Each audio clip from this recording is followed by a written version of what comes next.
بھٹکے ہوں کو راستہ اللہ نے دیا، بھیجے ہماری رہنمائی کو یہ انبیاء۔ بھٹکے ہوں کو راستہ اللہ نے دیا، بھیجے ہماری رہنمائی کو یہ انبیاء۔ الحمدللہ رب العالمین والصلاة والسلام علی خاتم النبیین، اما بعد فاعوذ باللہ من الشیطان الرجیم، بسم اللہ الرحمن الرحیم۔ الصلاة والسلام علیک یا رسول اللہ وعلی آلک واصحابک یا حبیب اللہ۔ الصلاة والسلام علیک یا نبی اللہ وعلی آلک واصحابک یا نور اللہ۔ FJN چینل کے ناظرین، پھر ایک مرتبہ پروگرام نبیوں کی باتیں لیے حاضر ہو۔ آپ سبھی کو پروگرام میں مرحبا کہتا ہوں۔ الحمدللہ بڑا معلوماتی، بڑا دلچسپ، جی ہاں، یہ پروگرام ہے۔ مختلف انبیاء کرام علیہم الصلاۃ والسلام کے مبارک حالات آپ اس پروگرام میں سماعت فرما رہے ہیں۔ آج بھی ایک مقدس ہستی کا ذکر ہوگا، ان کی مبارک زندگی کے مختلف پہلوؤں پر گفتگو ہوگی۔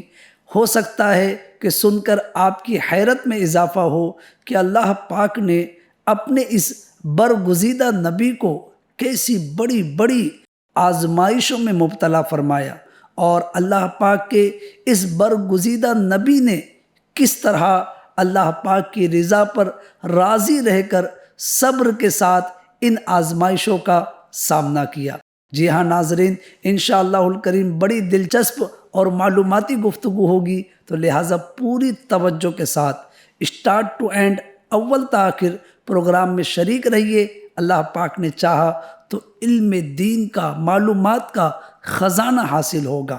اچھی اچھی نیتیں کر لیجئے، اللہ پاک کو راضی کرنے، ثواب کمانے، علم دین سیکھنے، اللہ کے برگزیدہ بندوں انبیاء کرام کا ذکر سننے، ان کی برکتیں حاصل کرنے اور ان کی مبارک سیرت سے درس لیتے ہوئے اپنی اصلاح کرنے کی ہم اچھی نیتوں کے ساتھ اس پروگرام میں شریک رہیں گے۔ اللہ پاک ہر نیکی سے پہلے اچھی اچھی نیتیں کرنے کی توفیق عطا فرمائے۔ درود پاک کی فضیلت سماعت کر لیتے ہیں۔ اللہ پاک کے آخری نبی رسول ہاشمی صلی اللہ علیہ وآلہ وسلم ارشاد فرماتے ہیں، تم جہاں بھی ہو مجھ پر درود پڑھو کہ تمہارا درود مجھ تک پہنچتا ہے۔ صلو علی الحبیب صلی اللہ علی محمد وعلی آلہ واصحابہ وبارک وسلم۔ FJN چینل کے ناظرین، ایک بچہ جو کہ ماں کی گود میں تھا، اور ایک ویران بیابان جس کا نام آج مکہ مکرمہ ہے، نہ پانی، نہ سایہ، نہ کوئی انسان، مگر وہ بچہ کوئی عام بچہ نہیں تھا، وہ تھے حضرت اسماعیل علیہ السلام، حضرت ابراہیم علیہ السلام کے بڑے بیٹے، اور رسولوں کے سردار ہمارے نبی محمد عربی صلی اللہ علیہ وآلہ وسلم کے عظیم جد امجد۔ ان کی پیدائش سے پہلے ہی اللہ پاک نے خوشخبری دی تھی۔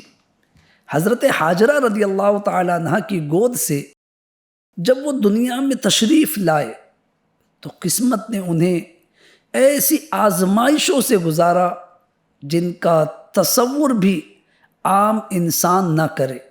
جی ہاں ناظرین، مکے کی بے آب و گیا وادی میں جب پیاس نے بے قرار کیا تو ایک ماں نے صفا اور مروہ کے درمیان دیوانہ وار دوڑ لگائی، اور وہ لمحہ آیا جب یا تو فرشتے کے پروں نے زمین کو چھوا یا حضرت اسماعیل علیہ السلام کی ایڑیوں نے، اور چشمہ پھوٹ پڑا۔ زمزم ایک ایسا پانی جو اللہ پاک کی قدرت کا ثبوت ہے اور قیامت تک انسانیت کے لیے نعمت بھی ہے۔ تو آج ہم بات کریں گے حضرت اسماعیل علیہ السلام کی مبارک سیرت پر۔ ناظرین، بڑا دلچسپ پروگرام ہے، پوری توجہ سے شریک رہیے، انشاءاللہ معلومات کے ساتھ آپ کی دلچسپی میں بھی اضافہ ہوگا۔ حضرت اسماعیل علیہ السلام، آپ کا مبارک نام اسماعیل ہے۔ اس کی وجہ تسمیہ یعنی یہ نام رکھنے کی وجہ سے متعلق منقول ہے کہ جب حضرت ابراہیم علیہ السلام اولاد کے لیے دعا مانگتے تو اس کے بعد کہتے تھے اسماعیل، یعنی اے اللہ میری دعا سن لے، یعنی قبول فرما لے، کہ عبرانی زبان میں اسماعیل کا مطلب اے اللہ میری دعا سن لے، قبول فرما لے۔ جب اللہ پاک نے فرزند عطا فرمایا، یعنی آپ کی دعا قبول ہوئی، تو اس دعا کی یادگار میں آپ علیہ السلام نے ان کا نام اسماعیل رکھا۔ حضرت اسماعیل علیہ السلام کا لقب ذبیح اللہ ہے، کیونکہ اللہ تعالیٰ نے آپ کے والد حضرت ابراہیم علیہ السلام کو انہیں ذبح کرنے کا حکم دیا، اور آپ علیہ السلام نے حکم الہی سن کر کسی تعامل کے بغیر، کسی پس و پیش کے بغیر خود کو قربانی کے لیے پیش کر دیا تھا۔ آپ علیہ السلام یعنی حضرت اسماعیل علیہ السلام حضرت ابراہیم علیہ السلام کے پہلے فرزند ہیں، پہلے بیٹے ہیں۔ جی ہاں ناظرین، اور تمام مسلمانوں اور سبھی اہل کتاب کا اس پر اجماع ہے کہ حضرت اسماعیل علیہ السلام حضرت اسحاق علیہ السلام سے عمر میں بڑے ہیں۔ اسحاق علیہ السلام آپ کے بھائی ہیں، لیکن یہ چھوٹے ہیں، اسماعیل علیہ السلام بڑے ہیں۔ اللہ تعالیٰ نے آپ علیہ السلام کو قبیل جرہم اور سرزمین حجاز میں رہنے والی قوم عمالیق کی طرف مبعوث فرمایا، جنہیں آپ علیہ السلام نے تبلیغ و نصیحت فرمائی۔ تو کچھ لوگ آپ پر ایمان لے آئے اور کچھ بے دین و نافرمان ہی رہے۔ آپ علیہ السلام کے 12 بیٹے ہوئے، اور ان کی اولاد میں رب کریم نے اس قدر برکت عطا فرمائی کہ وہ بہت جلد پورے عرب میں پھیل گئے، یہاں تک کہ مغرب میں مصر کے قریب تک ان کی آبادیاں جا پہنچی، اور جنوب کی طرف ان کے خیمے یمن تک پہنچ گئے، اور شمال کی طرف ان کی بستیاں ملک شام سے جا ملی۔ جی ہاں ناظرین، اس طرح اللہ پاک نے حضرت اسماعیل علیہ السلام کی مبارک اولاد میں برکت عطا فرمائی، اور پورے خطے میں یہ پھیل گئے۔ آج چونکہ ہمارا ٹاپک ہے حضرت اسماعیل علیہ السلام، تو سب سے پہلے ان کا تعارف آپ نے سنا۔ اب آئیے ان کے مبارک اوصاف، کیا خوبیاں اللہ پاک نے ان کو عطا فرمائی تھی۔ ویسے تو ہر نبی خوبی والا ہوتا ہے، لیکن حضرت اسماعیل علیہ السلام کی چونکہ آج ہم گفتگو کر رہے ہیں، ان کو اللہ پاک نے جو اوصاف حمیدہ عطا فرمائے، اللہ اکبر۔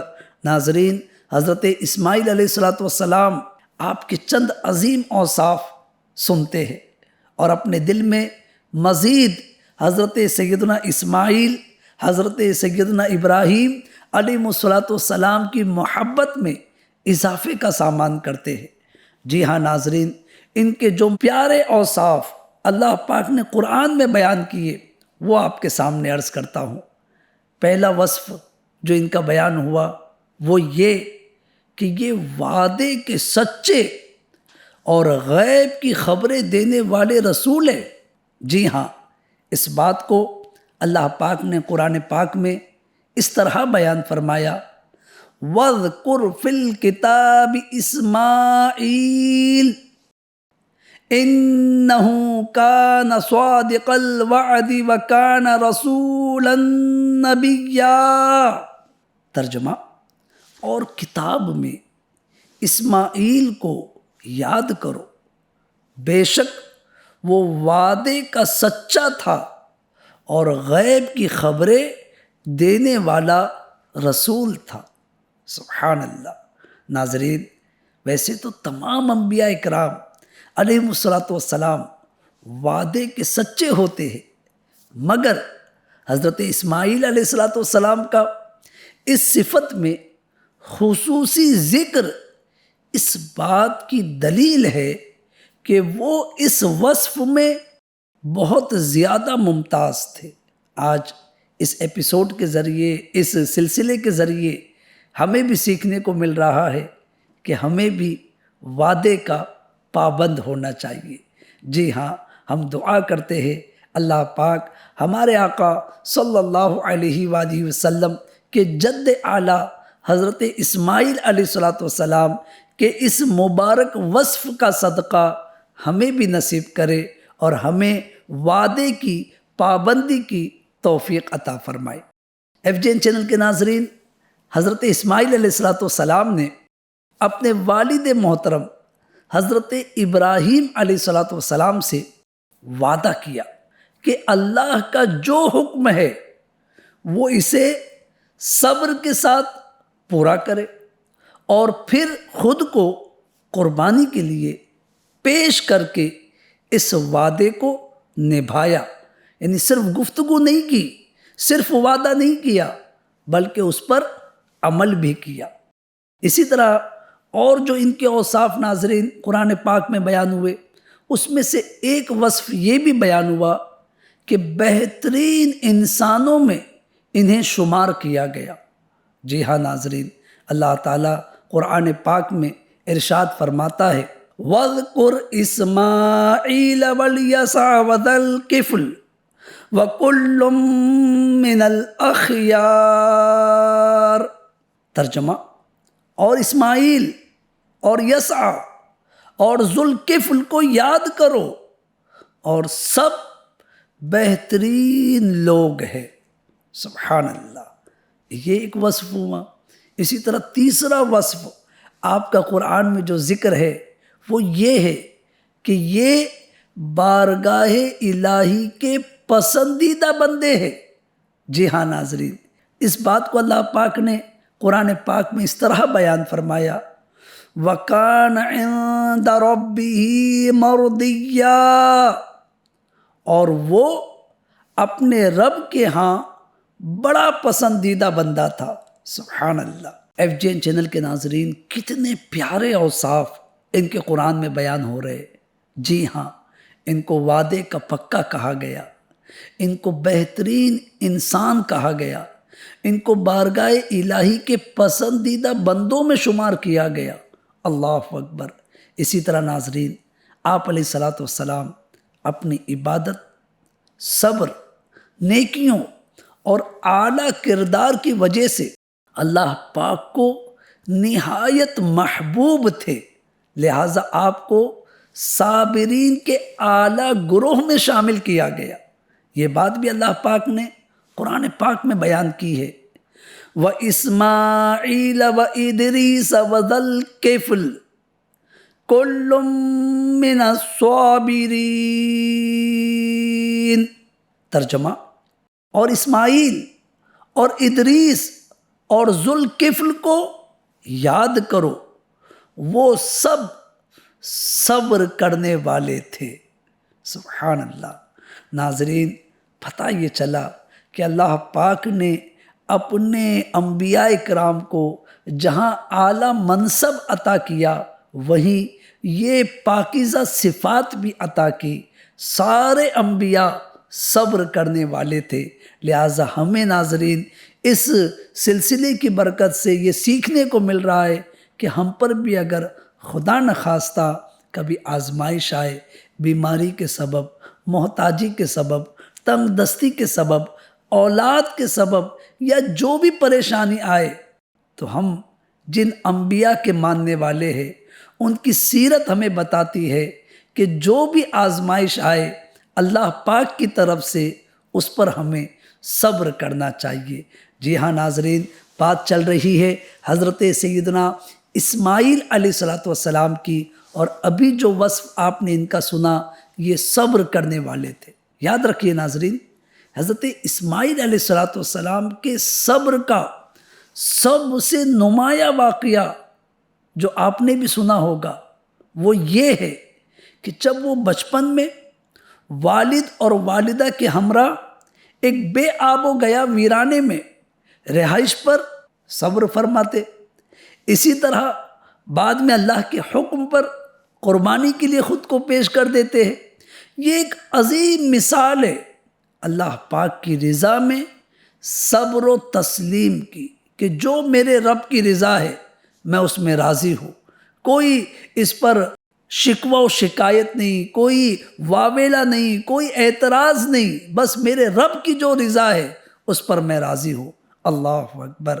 FGN چینل کے ناظرین، ننھی عمر میں ہی آپ علیہ السلام کے والد محترم حضرت ابراہیم علیہ السلام نے آپ علیہ السلام کو، یعنی حضرت اسماعیل علیہ السلام کو والد محترمہ حضرت حاجرہ رضی اللہ عنہا کے ہمراہ سرزمین حرم چھوڑ دیا۔ جی ہاں، آپ سوچ رہے ہوں گے آخر کیا وجہ تھی، اس واقعے کا پس منظر کیا ہے، ایسا کیوں کیا؟ تو وہ بھی سماعت کرتے ہیں۔ اس واقعے کا پس منظر یہ ہے ناظرین کہ حضرت ابراہیم علیہ السلام کی پہلی زوجہ، پہلی بیوی حضرت سارہ رضی اللہ عنہا، ان کے ہاں کوئی اولاد نہ تھی، اور جب حضرت حاجرہ رضی اللہ عنہا سے حضرت ابراہیم علیہ السلام نے نکاح فرمایا، یہ بھی حضرت سارہ رضی اللہ عنہا کے مشورے سے ہی ہوا، تو لہٰذا حضرت سارہ کے مشورے سے آپ نے حضرت حاجرہ رضی اللہ عنہا سے نکاح فرمایا۔ حضرت حاجرہ رضی اللہ عنہا کے بطن پاک سے حضرت اسماعیل علیہ السلام کی ولادت ہوئی۔ تو اس وجہ سے ناظرین ان کے دل میں، یعنی حضرت سارہ رضی اللہ عنہا کے دل میں کچھ جذبات پیدا ہوئے۔ حضرت ابراہیم علیہ السلام سے کہا کہ آپ حاجرہ اور ان کے بیٹے کو میرے پاس سے جدا کر دیجیے۔ اللہ اکبر۔ حکمت الہی نے یہ ایک سبب پیدا کیا۔ جی ہاں ناظرین، چنانچہ وحی آئی کہ اے ابراہیم، حاجرہ رضی اللہ عنہا اور حضرت اسماعیل علیہ السلام کو سرزمین حرم چھوڑ آئے۔ اب حضرت ابراہیم علیہ السلام حضرت حاجرہ رضی اللہ عنہا اور ان کے بیٹے حضرت اسماعیل علیہ السلام کو لے کر آئے اور انہیں بیت اللہ کے پاس ایک گھنے درخت کے نیچے بٹھا دیا۔ یہ درخت مسجد کے اوپر والی جانب میں اس جگہ تھا جہاں آج زمزم ہے، یعنی بیر زمزم ہے، زمزم کا کنواں ہے، اس جگہ یہ درخت تھا، وہاں بٹھا دیا۔ ناظرین، ان دنوں مکے میں نہ کوئی رہتا تھا اور نہ ہی وہاں پانی تھا۔ تھوڑا تصور کیجئے ناظرین، آج وہ مکہ مکرمہ جو انسانوں سے آباد ہے، ہاں بالکل سر ہی سر وہاں نظر آتے ہیں۔ اللہ اکبر۔ ہزاروں سال پہلے بالکل بے آب و گیا میدان تھا، کوئی وہاں نہیں تھا۔ اس جگہ پر اللہ پاک کے حکم سے حضرت ابراہیم علیہ السلام نے اپنی زوجہ حضرت حاجرہ رضی اللہ عنہا اور حضرت اسماعیل علیہ السلام کو وہاں چھوڑ دیا۔ حضرت ابراہیم علیہ السلام نے انہیں وہاں بٹھا کر ان کے پاس کھجوروں کی ایک تھیلی اور پانی کی مشک رکھ دی اور منہ پھیر کر وہاں سے روانہ ہوئے۔ حضرت اسماعیل علیہ السلام کی والدہ ان کے پیچھے گئی اور عرض کی، اے میرے سرتاج، اے اللہ کے نبی، آپ ہمیں ایسی وادی میں چھوڑ کر کہاں جا رہے ہیں جس میں نہ کوئی انسان ہے اور نہ ہی کوئی اور چیز ہے؟ اللہ اکبر۔ حضرت حاجرہ رضی اللہ عنہا نے یہ بات کئی بار دہرائی، لیکن حضرت ابراہیم علیہ السلام نے ان کی طرف توجہ نہ فرمائی۔ تب آپ رضی اللہ عنہا نے عرض کی کیا اللہ نے آپ کو اس کا حکم دیا ہے؟ اللہ اکبر، ارشاد فرمایا ہاں۔ عرض کرتی ہے تب تو اللہ تعالی ہمیں ضائع نہ ہونے دے گا۔ اللہ اکبر۔ ناظرین کیسی صابرہ بندی ہے، کیسی شاکرہ بندی ہے۔ جی ہاں، بے آب و گیا میدان میں اللہ کے نبی، آپ کے شوہر نامدار حضرت ابراہیم علیہ السلام آپ کو چھوڑ رہے ہیں۔ جب جواب نہیں مل رہا، صرف اتنا پوچھا کہ کیا اللہ کا حکم ہے؟ جیسے ہی ہاں میں جواب سنا، بالکل مطمئن ہو گئی کہ اگر میرے رب کا، میرے مالک کا، میرے خالق کا یہ حکم ہے تو پھر میں اس پر راضی ہوں، کیونکہ وہ کارساز ہے، وہ بندہ نواز ہے، وہ ہمیں ضائع نہیں ہونے دے گا۔ اللہ اکبر۔ ناظرین ان مقدس ہستیوں کی سیرت سے یہ سیکھنے کو ملتا ہے کہ واقعی جو رب کی رضا پر راضی رہتا ہے، اللہ پاک اس کے لیے آسانیاں پیدا فرما دیتا ہے، اس کی مشکلیں ٹال دیتا ہے، اللہ پاک اس کی مشکلوں کو راحتوں میں تبدیل کر دیتا ہے۔ تو ہمیں بھی جب کبھی اللہ پاک کی طرف سے کوئی آزمائش کا سامنا ہو تو شکوہ و شکایت کرنے کے بجائے، بے اطمینانی اور بے سکونی کا اظہار کرنے کے بجائے اللہ کی رضا پر راضی رہتے ہوئے کہ مالک جو تیری مرضی ہے، ہاں یہ دعا ہم کر سکتے کہ یا اللہ ہم امتحان کے لائق نہیں ہیں، ہم آزمائش کے قابل نہیں ہیں، مالک تو ہماری آزمائش کو راحت میں بدل دے۔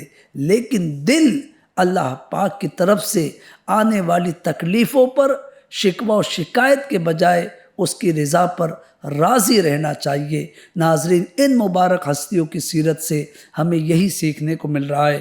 جب حضرت حاجرہ رضی اللہ عنہا نے یہ سنا کہ ہاں رب کا یہ حکم ہے تو بالکل مطمئن ہو گئی، اپنی جگہ لوٹ گئی۔ حضرت ابراہیم علیہ السلام وہاں سے روانہ ہو گئے، یہاں تک کہ جب ثنیہ پہاڑی پر پہنچے اور ان کی نظروں سے اوجھل ہو گئے، ان کی نظروں سے اوجھل ہو گئے، یعنی کہ دور تک اپنے فرزند اور اپنی زوجہ کو نظر آ رہے تھے، لیکن جب بالکل پہاڑی پر پہنچے اور وہاں سے اب یہ نظر نہ آنے لگے، دکھائی نہیں دینے لگے، تو آپ علیہ السلام نے اللہ پاک کی بارگاہ میں ہاتھ اٹھا کر دعا کی، اور اس طرح حضرت ابراہیم علیہ السلام وہاں سے روانہ ہو گئے۔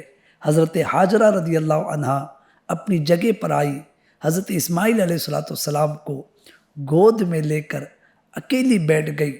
ناظرین کیسا کٹھن وقت ہوگا، بہرحال وہ راضی برضا والے لوگ تھے، اللہ کی رضا پر راضی رہنے والے لوگ تھے۔ جی ہاں، یہ مقدس ہستیاں تھی۔ حضرت حاجرہ رضی اللہ عنہا نے حضرت اسماعیل علیہ السلام کو دودھ پلانا شروع کیا۔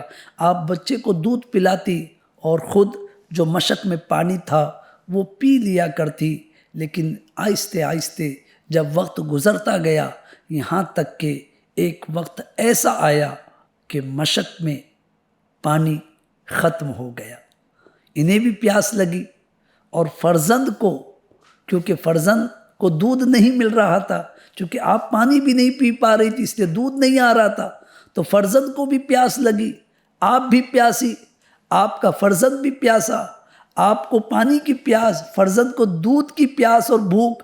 اللہ اکبر۔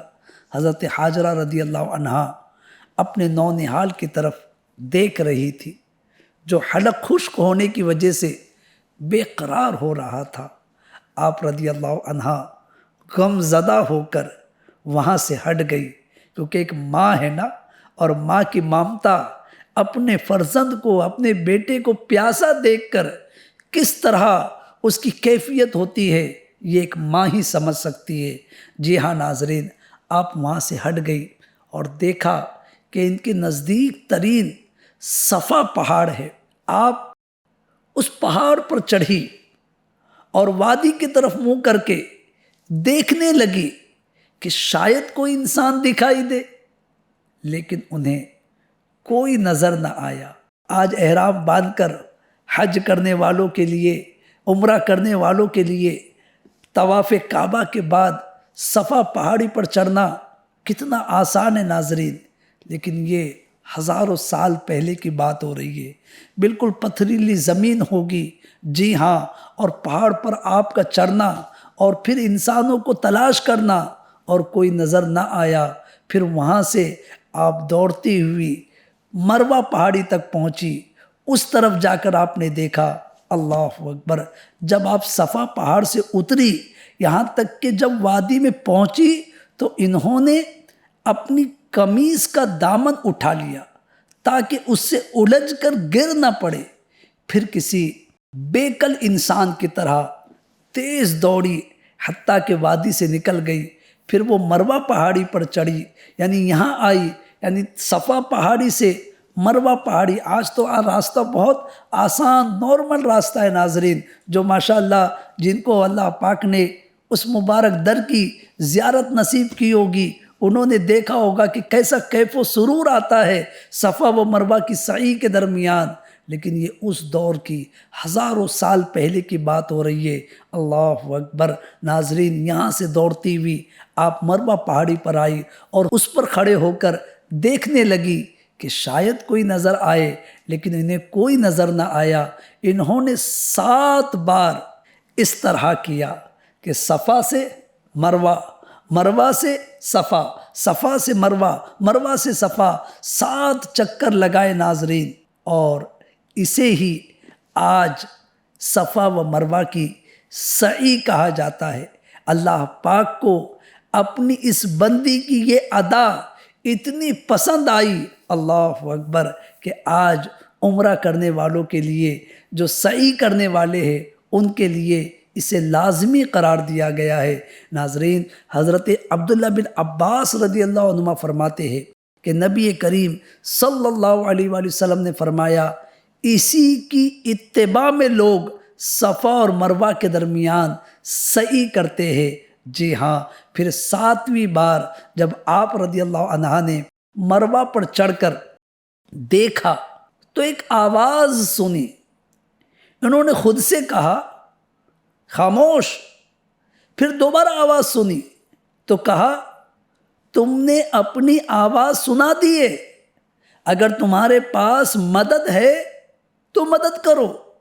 اچانک دیکھا کہ جس جگہ زمزم ہے وہاں ایک فرشتہ تھا، یعنی آج جس جگہ زمزم ہے اس دور کی بات ہو رہی، اس جگہ ایک فرشتہ تھا، اس نے اپنی ایڑی یا پر سے گڑھا کیا حتیٰ کہ پانی نکل آیا۔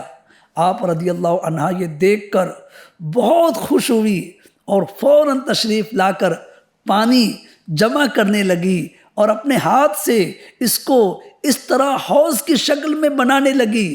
اللہ اکبر، پھر چلو سے پانی لے کر اسے اپنی مشق میں ڈالنا شروع کر دیا، اور چلو سے پانی لینے کے بعد وہاں چشمہ ابل پڑا، یعنی آپ پانی لیتے جا رہی ہے لیکن وہ پانی نکلتا جا رہا ہے۔ اللہ اکبر۔ حضرت عبداللہ بن عباس رضی اللہ عنہما فرماتے ہیں کہ نبی کریم صلی اللہ علیہ وآلہ وسلم نے ارشاد فرمایا، اللہ تعالیٰ اسماعیل کی ماں پر رحم فرمائے، اگر وہ زمزم کو یوں ہی چھوڑ دیتی، یا فرمایا اگر وہ چلو میں پانی نہ لیتی تو وہ زمزم بہتا ہوا چشمہ بن جاتا۔ آپ رضی اللہ عنہ نے مزید فرمایا کہ حضرت حاجرہ رضی اللہ عنہ نے پانی پیا، پھر اپنے فرزند کو دودھ پلایا۔ فرشتے نے ان سے کہا کہ آپ لوگ اپنے ضائع ہونے کا خوف نہ کریں، کیونکہ یہی بیت اللہ ہے جسے یہ لڑکا اور اس کے والد مل کر بنائیں گے، اور بے شک اللہ تعالیٰ اپنے خاص بندوں کو ضائع نہیں کرتا۔ حضرت عبداللہ بن عباس رضی اللہ عنہ فرماتے ہیں کہ بیت اللہ کی جگہ ٹیلے کی طرح زمین سے بلند تھی، جیسے ٹیلا ہوتا ہے ایسے بلند جگہ تھی، سیلاب اس کے دائیں بائیں سے زمین کاٹ کر لے جاتا تھا، وقت یوں ہی گزرتا رہا ناظرین، یہاں تک کہ جرہم قبیلے کے قافلے یا جرہم والوں کا وہاں سے گزر ہوا۔ وہ مقام قدا کے راستے سے یہاں آ رہے تھے اور مکے کے نشیبی علاقے میں ٹھہرے۔ انہوں نے چند پرندوں کو اڑتے ہوئے دیکھا تو کہا یہ پرندے پانی کے گرد چکر لگا رہے ہیں، حالانکہ ہم اس وادی میں پہلے بھی ٹھہرے تھے، اس وقت تو یہاں بالکل پانی نہیں تھا۔ پھر انہوں نے 1 یا 2 آدمی بھیجے تو انہوں نے واقعی وہاں پر پانی دیکھا اور جا کر قبیلے والوں کو خبر دی تو وہ لوگ بھی وہاں آ گئے۔ اللہ اکبر۔ حضرت حاجرہ رضی اللہ عنہا پانی کے پاس بیٹھی ہوئی تھی۔ قبیلے والوں نے پوچھا کیا آپ اجازت دیتی ہے کہ ہم آپ کے قریب ہی ٹھہر جائیں؟ آپ رضی اللہ عنہ نے فرمایا ہاں، لیکن تمہارا پانی پر کوئی حق نہ ہوگا۔ انہوں نے کہا ٹھیک ہے۔ حضرت عبداللہ بن عباس رضی اللہ عنہ فرماتے ہیں کہ نبی کریم صلی اللہ علیہ وآلہ وسلم نے فرمایا یوں حضرت اسماعیل علیہ السلام کی والدہ کو لوگ مل گئے اور انہیں بھی پسند تھا کہ قریب میں انسان ہو، چنانچہ یہ لوگ وہاں ٹھہر گئے اور انہوں نے اپنے گھر والوں کو بھی یہیں بلا لیا، یہاں تک کہ اس جگہ کئی گھر آباد ہو گئے اور اس طرح مکہ مکرمہ میں آبادی کا سلسلہ شروع ہوا۔ حضرت سیدنا اسماعیل علیہ السلام کی زندگی کے مختلف پہلوؤں پر اگر ہم غور کرتے ناظرین تو بڑی بڑی آزمائشوں میں انہیں مبتلا کیا گیا۔ انہوں نے آزمائشوں پر صبر ہی کا مظاہرہ کیا، جیسے بچپن کی آزمائش ابھی آپ نے سنی، اس طرح ایک اور بہت بڑی آزمائش ان پر آئی جو بہت مشہور ہے، جی ہاں، جو عید الاضحیٰ میں ہم قربانی کرتے ہیں۔ اس کا واقعہ بھی آپ نے بارہا سنا ہوگا کہ جب حضرت اسماعیل علیہ السلام کچھ بڑے ہوئے تو آپ کے والد حضرت ابراہیم علیہ السلام نے خواب دیکھا۔ پہلی رات یہ خواب دیکھا کہ اپنے بیٹے کو اللہ کے نام پر ذبح کرو، پھر دوسری رات بھی یہی خواب دیکھا، پھر تیسری رات بھی یہی خواب، یعنی مسلسل کنٹینیو 3 راتیں یہ خواب دیکھنے کے بعد آپ نے یقین کر لیا کہ یہ اللہ پاک کا حکم ہے، مجھے اس پر عمل کرنا ہے۔ اللہ اکبر۔ ناظرین، آپ حضرت اسماعیل علیہ السلام سے کہتے ہیں کہ بیٹا میں نے اس طرح کا خواب دیکھا ہے، تمہاری کیا رائے ہے؟ اللہ اکبر۔ حالانکہ کم سنی کا عالم ہے، جی ہاں، مورخین نے کسی میں 11 سال کسی میں 13 سال آپ کی عمر لکھی ہے ناظرین، لیکن آپ تیار ہو گئے اور اللہ کی رضا پر راضی رہتے ہوئے والد صاحب سے عرض کرتے ہیں کہ آپ کیجئے جو اللہ کا حکم ہے، اللہ پاک نے چاہا تو آپ مجھے صابر و شاکر پائیں گے۔ اللہ اکبر۔ ناظرین، اس بات کو اللہ پاک نے قرآن میں بھی بیان کیا ہے۔ ترجمہ، پھر جب وہ اس کے ساتھ کوشش کرنے کے قابل عمر کو پہنچ گیا تو ابراہیم نے کہا اے میرے بیٹے، میں نے خواب میں دیکھا کہ میں تجھے ذبح کر رہا ہوں، اب تو دیکھ کہ تیری کیا رائے ہے؟ بیٹے نے کہا اے میرے باپ، آپ وہی کرے جس کا آپ کو حکم دیا جا رہا ہے، انشاءاللہ ان قریب آپ مجھے صبر کرنے والوں میں سے پائیں گے۔ تو جب ان دونوں نے ہمارے حکم پر گردن جھکا دی اور باپ نے بیٹے کو پیشانی کے بل لٹایا، اس وقت کا حال نہ پوچھ، اور ہم نے اسے ندا فرمائی کہ اے ابراہیم، تو نے خواب سچ کر دکھایا، ہم نیکی کرنے والوں کو ایسا ہی صلہ دیتے ہیں۔ بے شک یہ ضرور کھلی آزمائش تھی اور ہم نے اسماعیل کے فدیے میں ایک بڑا ذبیحہ دے دیا۔ FGN چینل کے ناظرین، یہاں بڑا ذبیحہ فرمایا کہ اسماعیل کے فدیے میں ایک بڑا ذبیحہ دے دیا۔ اس پر علامہ بیضاوی رحمۃ اللہ علیہ بڑی پیاری بات لکھتے ہیں، فرماتے ہیں کہ اس ذبیحے کی شان بہت بلند ہونے کی وجہ سے اسے بڑا فرمایا گیا، کیونکہ یہ اس نبی علیہ السلام کا فدیہ بنا جن کی نسل سے سید المرسلین صلی اللہ علیہ وآلہ وسلم ہے۔ تو آقا علیہ الصلوۃ والسلام جس نسل میں ہے اس نبی علیہ الصلوۃ والسلام کا یہ فدیہ بنا، اس لیے اس فدیے کو بڑا فدیہ فرمایا گیا۔ ناظرین، اسی طرح حضرت ابراہیم علیہ الصلوۃ والسلام نے اپنے فرزند حضرت اسماعیل علیہ الصلوۃ والسلام کے ساتھ مل کر خانہ کعبہ کی تعمیر کی۔ آج جو خانہ کعبہ جس کے گرد طواف کرنے کی ہر مسلمان کی عموماً تمنا ہوتی ہے، ہر مسلمان کی یہ خواہش ہوتی ہے کہ کم از کم زندگی میں ایک بار رب کے گھر کا طواف مجھے بھی نصیب ہو۔ جی ہاں، یہ خانہ کعبہ، یہ جو دیوار کعبہ ہے، یہ کس نے تعمیر کیا؟ ناظرین، یہ حضرت اسماعیل و حضرت ابراہیم علیہ الصلوۃ والسلام نے مل کر تعمیر کی۔ تعمیر کعبہ کا واقعہ کچھ اس طرح ہے۔ ایک مرتبہ حضرت ابراہیم علیہ الصلوۃ والسلام جب مکہ مکرمہ میں تشریف لائے تو وہاں حضرت اسماعیل علیہ الصلوۃ والسلام ایک درخت کے نیچے، زمزم کے کنویں کے پاس درخت کے نیچے اپنا تیر درست کر رہے تھے۔ جب حضرت ابراہیم علیہ الصلوۃ والسلام وہاں پہنچے تو اسماعیل علیہ الصلوۃ والسلام کھڑے ہو گئے اور دونوں ایک دوسرے سے بغل گیر ہوئے۔ پھر حضرت ابراہیم علیہ السلام نے بیٹے سے فرمایا، اے اسماعیل، اللہ تعالیٰ نے مجھے ایک کام کا حکم دیا ہے۔ حضرت اسماعیل علیہ السلام نے کہا کہ والد محترم، آپ وہ کیجئے جس کا آپ کو اللہ پاک نے حکم دیا ہے۔ حضرت ابراہیم علیہ السلام نے پوچھا، کیا تم میری مدد کرو گے؟ میری مدد کرو گے؟ حضرت اسماعیل علیہ السلام نے جواب دیا، میں آپ کی معاونت کروں گا، یعنی آپ کا مددگار بنوں گا۔ یہ سن کر حضرت ابراہیم علیہ السلام نے اپنے قریب موجود ایک بلند ٹیلے کی طرف اشارہ کر کے فرمایا کہ اللہ پاک نے مجھے یہاں ایک گھر بنانے کا حکم دیا ہے۔ پھر ان دونوں نے بیت اللہ کی دیواریں بلند کرنا شروع کی۔ حضرت اسماعیل علیہ السلام پتھر لاتے اور حضرت ابراہیم علیہ السلام تعمیر کرتے تھے، یہاں تک کہ جب اس کی دیواریں بلند ہو گئی تو حضرت اسماعیل علیہ السلام اس پتھر یعنی مقام ابراہیم کو لائے اور آپ علیہ السلام کے قریب لا کر رکھ دیا۔ حضرت ابراہیم علیہ السلام اس پر کھڑے ہو کر تعمیر کرنے لگے، کیونکہ تعمیر کرتے کرتے بلند ہوتی جاتی تھی نا، تو اب قد سے بلند دیوار ہو گئی۔ تو حضرت اسماعیل علیہ السلام نے ایک پتھر لا کر، جس کو آج ہم مقام ابراہیم کہتے، وہ لا کر رکھ دیا۔ حضرت ابراہیم علیہ السلام اس پر کھڑے ہو کر تعمیر کرنے لگے۔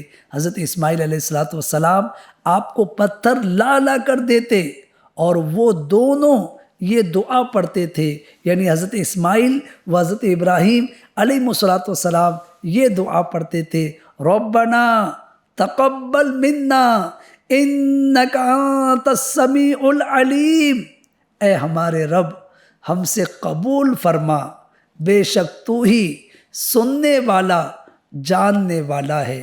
ناظرین، اگر اور بات کی جائے تو حضرت اسماعیل علیہ السلام کی مبارک حیات کے اور بھی کئی گوشے ہیں جس پر گفتگو کی جا سکتی ہے، لیکن ظاہر ہے کہ ایپیسوڈ کا وقت مختصر ہوتا ہے۔ الحمدللہ اس مختصر وقت میں کچھ باتیں عرض کرنے کی کوشش کی ہے۔ آخرکار آپ کا وصال کب ہوا اور آپ کا مزار پاک کہاں ہے؟ جی ہاں ناظرین، مورخین کے بیان کے مطابق حضرت اسماعیل علیہ السلام نے 130 سال تک اس دنیا میں رونق افروز رہنے کے بعد وفات پائی، اور ایک روایت کے مطابق آپ کی تدفین مقام حجر یعنی حتیم کعبہ میں والد ماجدہ حضرت حاجرہ رضی اللہ عنہا کی قبر منور کے قریب ہوئی، اور ایک روایت کے مطابق کعبہ شریف کے رکن یمانی اور رکن اسود کے درمیانی جگہ میں آپ کی قبر انور بنائی گئی۔